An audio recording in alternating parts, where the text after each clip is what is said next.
ছবির নাম মুসলমানের কথা। এখন এটা নিয়েও একটা প্রশ্ন এসে যাচ্ছে, কোথাকার মুসলমানের কথা। এবং এটা স্পেসিফিক্যালি যদি বলি, সেটা হচ্ছে যে এখন যারা জানেন, কেন 11 সালের ছবিটা রিলিজ করেছে এবং প্রচুর লোকজন দেখেছে, সেইটা হচ্ছে যে পশ্চিমবাংলার বাঙালি মুসলমানের কথা। এটা হচ্ছে আমার থিম। এখন কেন আমি হঠাৎ মুসলমানের কথা করতে গেলাম? আমার দুটো জিনিসের কারণ। একটা হচ্ছে যে আমি বড় হয়েছি আমার একটা কসমোপলিটান পরিবেশে আর কি। ফলে আমার কাছে ওই হিন্দু, মুসলিম, খ্রিস্টান এটা কোনো দিনই খুব বেশি ম্যাটার করেনি। ম্যাটারটা কী করে, সেটা হচ্ছে যে মানুষের জীবনযাপনটা আর কি। এবং আমার যেহেতু পার্টিশান এবং 47 এইগুলো আমি নিজেও রাষ্ট্রবিজ্ঞানের ছাত্র হিসেবে, সমাজবিজ্ঞানের ছাত্র হিসেবে এইগুলো আমাকে ভীষণভাবে আগ্রহের বিষয় আমার বলা যেতে পারে। তা আমি পার্টিশান নিয়ে একটা সিরিজ করার স্বপ্ন আজকেও দেখি। তাতে আমি শুধু একটাই করতে পেরেছি, সীমান্ত আখ্যান। এবং সীমান্ত আখ্যানের পরে আমার যেটা মনে হলো যে 47 যে দুটো ভাগ হয়ে গেল, তাতে কিন্তু সত্যিকারের পশ্চিমবাংলার বাঙালি মুসলমানদের মেরুদণ্ডটা কিন্তু ভেঙে গেল আর কি। আজকে 11 সাল, আজকে আমি যে 26 সালে বলছি, কিন্তু তাতেও যদি দেখেন যে ডেফিনেটলি আমি যখন করেছিলাম আর আজকে এই 25 শেষ 26 শুরু, এইরকম সময় কিন্তু দেখছি যে অনেক বাঙালি মুসলমান ছেলে মেয়ে তারা ডাক্তার হচ্ছে, তারা অধ্যাপনায় এসছে, তারা মাস্টারমশাই হয়েছে, তারা তুলনায় কিন্তু এগিয়েছে। এটা কোনো সন্দেহ নেই যে মিডল ক্লাস হচ্ছে এই সমস্ত জায়গা থেকে একটা চালিকা শক্তি হয়, সংস্কৃতি, অর্থনীতি, রাজনীতি, এইটা হয়েছে। কিন্তু এটা হলেও কিন্তু আপনি যদি দেখেন যে ঘটনাচক্রে বা দুর্ঘটনা ক্রমে পশ্চিমবাংলার বাঙালি মুসলমানদের এখনও নীতি নির্ধারণে কোনো ভূমিকা তাদের নেই। কিন্তু তারা সংখ্যায় অনেক বেড়েছে, শিক্ষিত মানুষ বা মিডল ক্লাস তার মধ্যে তৈরি হয়েছে। কেউ কেউ ফ্ল্যাট কিনছেন, ফ্ল্যাট পাচ্ছেন না, এটাও যেমন সত্যি, কেউ কেউ ফ্ল্যাট কিনছেন কলকাতায়। কিন্তু আজ অবধি আপনি দেখবেন যে কলকাতায় কিন্তু বাঙালি মুসলমানদের থাকেন না। তাদের সবার কিন্তু হয় বর্ধমান, নয় মালদা, নয় দিনাজপুর, নয় মুর্শিদাবাদ, দক্ষিণ 24 পরগনা, উত্তর 24 পরগনা, মানে কোনো না কোনোভাবে হাওড়া, হুগলি, কোনো না কোনোভাবে এই যে অংশটা, তারা জীবিকার কারণে অনেকে কলকাতায় ফ্ল্যাট নিচ্ছেন, থাকছেন, আবার ছুটি ছাটায় কিন্তু তারা গ্রামে চলে যাচ্ছে। গ্রামে বাঙালি মুসলমান আপনি শতকরা 1% পাবেন না। এখন এইগুলো কেন বলছি, যে আমি যখন মুসলমানের কথা আমি শুরু করি আর কি, সত্যি কথা বলতে ধরুন 11 সাল মানে তখনও যে আমি খুব কিশোর ছিলাম তা তো না। আমরা যখন কলেজে গেছি, আমরা যখন পড়াশুনো করেছি, আমরা যখন স্কুলের পাঠ নিয়ে ছাত্র ছিলাম, কোনো সময় আমি দেখিনি আমার চারপাশে বাঙালি মুসলমানদের কোনো অস্তিত্ব আর কি।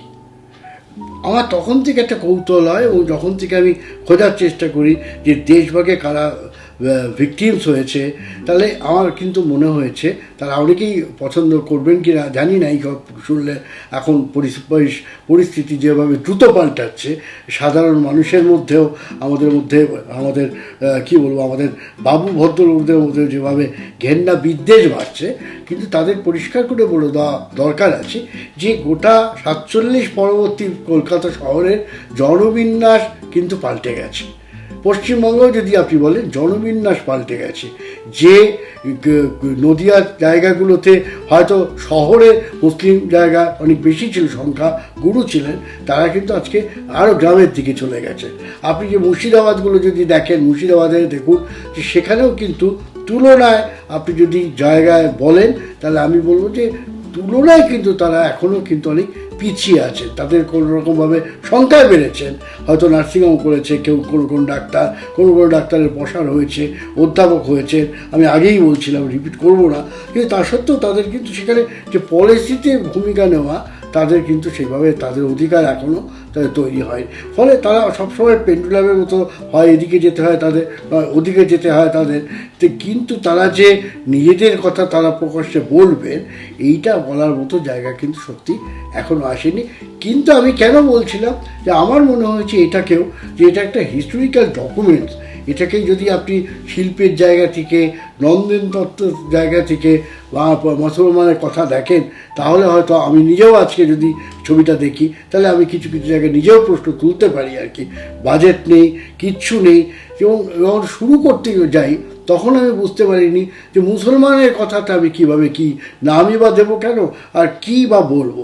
তখন দেখলাম যে আমি কিছু আমার বন্ধুই বলবো, তারা এখন আমার খুবই বন্ধুস্থানীয় মালদার, তারা আমাকে সাজেশন দিলেন যে তুমি যেটা প্রশ্ন সমাজ নিয়ে আসি, কেন সত্যি কথা বলতে আপনাকে কিছুক্ষণ আগেই বললাম, বা আমরা সবাইকেই বলার চেষ্টা করি, কলকাতা শহরে কলেজে বলুন, আমাদের কালচারাল হাব, কলেজ কি কফি হাউস বলুন, বা অন্যান্য জায়গায় মুসলিমরা এসে সবাই মিলে আমরা আড্ডা মারছি, তারাও সিনেমা নিয়ে কথা বলছে, তারাও রবীন্দ্রসঙ্গীত নিয়ে আলোচনা করছেন। এইটা কিন্তু একটা বিরল ঘটনা, আমাদের জীবনে অন্তত আমরা পাইনি। এখন হয়তো কিছু কিছু পাল্টাতে পারে, কিন্তু আমার নিজের ধারণা তাহলেও তারা সংখ্যালঘু হয়েই তারা এখনও আছে। তখন আমার মনে হলো যে প্রশ্নগুলো যেহেতু যে সমাজ থেকে জানিই না, এবং সত্যি কথা বলতে ওই 11 সালেও কিন্তু বাঙালি মুসলমানরা কি করে না করেন, তারা কোথায় থাকেন, আমাদের মতো যারা কোট আনকোট এলিট, তারাও কিন্তু খুব একটা জানতে পারিনি যে সত্যি তাদের অবস্থানটা ঠিক কোথায়। আজকে যখন ধরুন আমি ওই হারোয়ায় যাই, আমি লাউঘাটি যাই, আমি ভাঙড়ে যাই, আমি যখন শাসনে যাই, এই চাঁদরাতে বিশেষ করে যদি যাই, আমি দেখি একটা কলকাতার নিউ টাউনের মতো একটা খুব উজ্জ্বল জায়গা থেকে হঠাৎ যেন একটা অন্ধকার জায়গায় চলে এলাম। সেই অন্ধকার জায়গায় যে বাসিন্দা, তাদের সংখ্যাগরিষ্ঠ অঙ্ক কিন্তু ঘটনাচক্রে তারা মুসলমান। আমাদের রাজ্যেরও দরিদ্র যে মানুষগুলো, তাদের যদি আপনি পার্সেন্টেজ দেখেন, আদিবাসীকে যদি বাদ দিই, তাদের যারাও কিন্তু বেশিরভাগই হচ্ছে এই বাঙালি মুসলমান। ফলে আমি যখন ছবিটা করি, আমি যখন ভাবলাম, এবং আমার যে কিছু মালদার বন্ধুরা তারাই মূলত আমাকে সাজেশন দিলেন যে তুমি একটা কাজ করো, তুমি নিজের কথা কিছু বলো না, তুমি ওই বেশ কিছু মুসলিমদের বেছে নাও, যারা কেউ কলেজে পড়ান, যে হয়তো ডাক্তার, কেউ হয়তো সোশ্যাল অ্যাক্টিভিস্ট, কেউ হয়তো প্রাথমিক স্কুলে পড়ান। এই জায়গায় দাঁড়িয়ে তুমি তাদের কাছে প্রশ্নগুলো ছুড়ে দাও, তারা কিভাবে দেখছেন, তারা কিভাবে বলছেন, তাদের সমাজের অবস্থাটা কি দাঁড়িয়ে আছে, সেই জায়গায় দাঁড়িয়েই কিন্তু আমি ছবিটা করি। এবং সেটা একটা অদ্ভুত অভিজ্ঞতা দিয়ে আমি শেষ করব বলা। এটা প্রেস ক্লাবে প্রথম রিলিজ করে ছবিটা, এবং প্রেস ক্লাবে তখন প্রচুর অদ্ভুতভাবে, যাদের আমরা কোনোদিন দেখিনি, আমাদের কাছে এখনও কিরকম একটা অদ্ভুত, তাদের পাশে বসতে গেলে আমাদের বাবু ভদ্রলোকদের একটু অস্বস্তি হয়ে যায়, টুপি দাড়ি লুঙ্গি পরে প্রচুর দেখি সাধারণ মুসলমানরা, কোথা থেকে তারা এলেন, কে তাদের মধ্যে প্রচার করলেন, আমার কাছে ভাষা শুনলেও খুব পরিষ্কার কিছু নয়। এবং সেখানে আমার বেশ কিছু এলিট বন্ধুরাও গেছিলেন। সেই এলিট বন্ধুরা, আমি দেখলাম ছবিটা যখন শেষ হলো আর কি, সেই তখন এলিট বন্ধুদের বেশিরভাগই আমার দিকে আঙুল তুললেন, তুমি সাম্প্রদায়িকতা এনেছো, তুমি অমুক করেছো, তুমি এটা একটা কমিউনাল ছবি, এটার কিচ্ছু হয়নি। তা আমি একটুখানি কুঁকড়ে গেলাম। কিন্তু দেখলাম যে অদ্ভুতভাবে সে মুসলিম কমিউনিটির যে সব মানুষগুলো, সে তারা অনেকেই এসে আমার সঙ্গে হাত মেলাচ্ছেন, আমাকে বুকে জড়িয়ে ধরছেন, চুপচাপ আমার সঙ্গে কথা বলছেন, অভিনন্দন জানাচ্ছেন। এবং ওখানে একজন ভদ্রলোক আমাকে বললেন যে আপনি একটু কাইন্ডলি পাশে আসুন, আমার একটা কথা আছে। তাই বলে বলুন। তখন উনি আমার বললেন, দেখুন আমি কালিয়াচকের ছেলে, মালদার কালিয়াচকের, আমি কিন্তু একজন পুলিশ, আমার দায়িত্ব হচ্ছে এখানকার রিপোর্ট দেওয়া। প্রত্যেক আপনারা জানেন সব দেশেই ইভেন্ট হলে কোনো না কোনো পুলিশ সেখানে থাকেন, গোয়েন্দা পুলিশ থাকেন, তারা রিপোর্ট দেন। তা আমি বললাম যে তো আমি কি কোনো খুব খারাপ কিছু করেছি? তো উনি বললেন, দেখুন ঘটনাচক্রে আমি কালিয়াচকের মুসলিম, এবং আমি আপনাকে বলছি আপনি খুব কম বলেছেন। আমার মনে হয় যে আমি তাও যা বলেছেন আমি 100% আপনার সঙ্গে একমত। আমাদের আইডেন্টিটি ক্রাইসিস একটা আছে, যে আইডেন্টিটি না নিয়ে এই 47 পরবর্তী সময় আজও আমরা কেন, আমাদের পরের প্রজন্ম ভুগে যাচ্ছে। ফলে আমি এই জায়গা থেকে গিয়ে কিন্তু ছবিটা করার চেষ্টা করেছি। কত জায়গায় গেছি, তখন মালদায় গেছি, কালিয়াচকের একটা মাদ্রাসায় গেছি, সেখানে গিয়ে দেখি মেয়েদের ক্রিকেট টিম সেখানে দারুণভাবে তারা পার্টিসিপেট করছে আর কি। মানে আমরা যেগুলো এই খারিজি মাদ্রাসা, সেখানে দেখলাম, আমি অনেক জায়গায় দেখেছি, পরবর্তীকালেও বেলডাঙাতে গেছি, সেখানে চমৎকারভাবে রবীন্দ্রসঙ্গীত করছে আর কি।